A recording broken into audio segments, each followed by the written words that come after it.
In this application, we're going to be looking at the Acuity white light confocal probe to make a 3D measurement of this tool.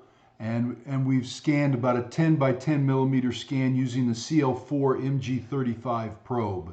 And we've taken a data point every 10 microns. So we can make that more data or less data depending upon how we program our stage. And so we did use the CL4 probe. And let me just pull up a quick spec sheet of that. So this is the white light confocal single spot probe. Here's the controller, the fiber cable. It's a passive probe, so there are no electronics in it.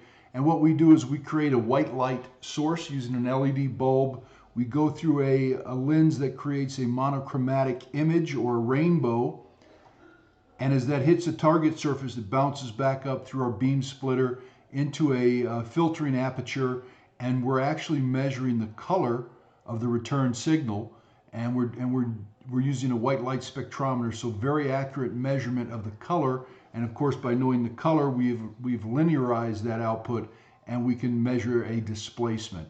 And so some of the obvious advantages: I can measure very shiny surfaces, unlike a laser. It's also a constant spot size, and the spot goes straight down and straight back in, and we'll see some of those effects, the capabilities of that technique on your target. So we did use the CL4 probe, which has a 4 millimeter measurement span with a 16.4 millimeter offset distance. So it'll measure roughly from 16 millimeters out to 20 millimeters from the face of the probe. We're going to have a resolution of 130 nanometers, and we should be linear or accurate to approximately plus or minus 300 nanometers. So very accurate, and we can still measure a pretty steep specular surface, plus or minus 21 degrees. And in this case, we did use the MG35 probe or magnifier, which creates a 4 micron spot with an 8 micron spot with a 4 micron lateral resolution.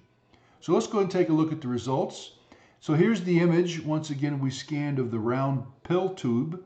And as you can see from looking at it, we did get very good results.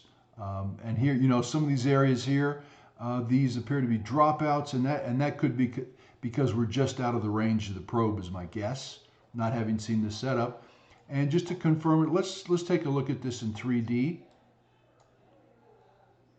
So this is the 3D results. And as you can see, we're getting very good measurements here. I mean, we're actually picking up some of it appears to be some of the machining surfaces on this inside part of this tool. And as you can see, we're getting down there, straight down, straight well, so we can see the sidewalls very well. And I believe in this application, we're looking for the height changes across the tool, probably looking for wear. So let's go ahead and take a look at that profile. And we'll go into our profiling tool, and we're going to go across it from west to east. And as you can see, as I'm moving, scrolling through this, we are capturing real time that profile. So let's just take a quick look at this profile, and let me just put it in absolute scale. And so here, I believe that we're trying to measure the change from the top ring, and of course we can look at, and here you can see the measurements as I scroll through here. We can make that measurement anywhere within here. So approximately this is about the center, 0.83. So there is a height difference of 837 microns between this, and of course we can look at any of these other features are able to measure as far as the horizontal distance and the height difference. Let's also do a quick look at the profile going in the other direction. Let's go north to south now. And here that is again, of course, and as I move this, you can see the measurements, getting very good results. A few little spikes here and there, but this is, like I say, all raw data. Hadn't been filtered at all. And so with a little filtering, we can even smooth that out. And of course, tools to come in where if you wanted to, of course, all this can be automated to make these maximum depth, mean depth, widths, all these sorts of measurements. So let's go ahead and take a look at that second tool. And let's find this. First one was labeled the C/1. This will be the O_1. And of course, this is the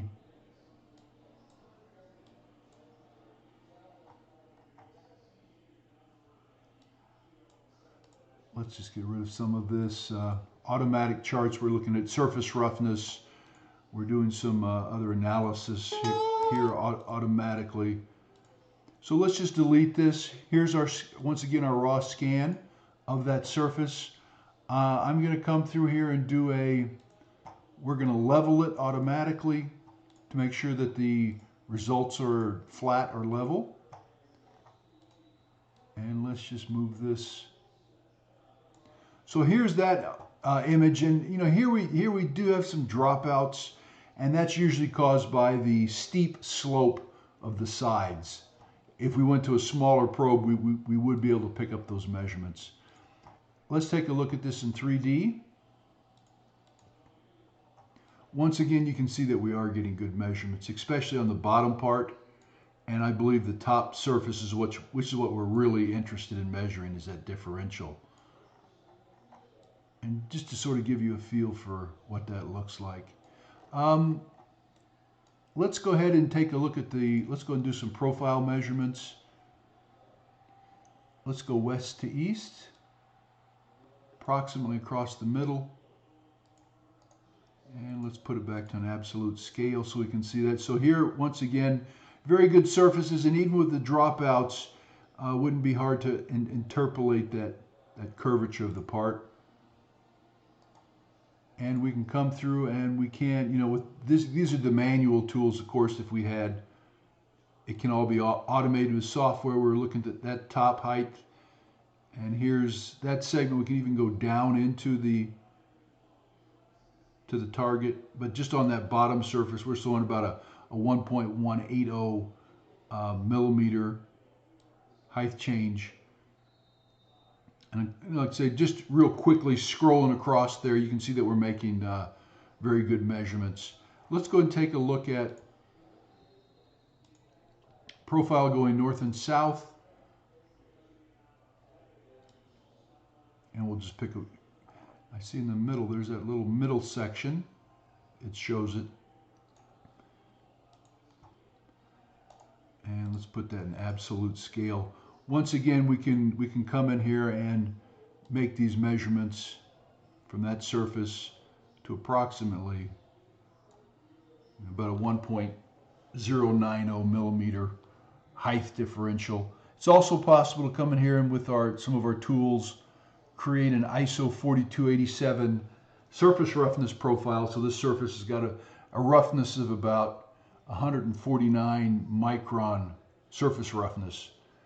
And of course, we can also, if you wanted to do it, we could come in and zoom in some of these bigger areas. Let's say that we were looking at this surface.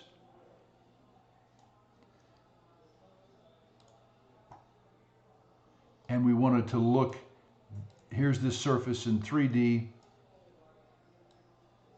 on the bottom section without the dropouts. And of course, we can do, here you can see the ISO 25178 with an S of A. So that's the total surface area roughness of about 77 microns on this part. So just a real quick little video showing that the white light confocal tube is probe is a very good tool for being able to make these measurements.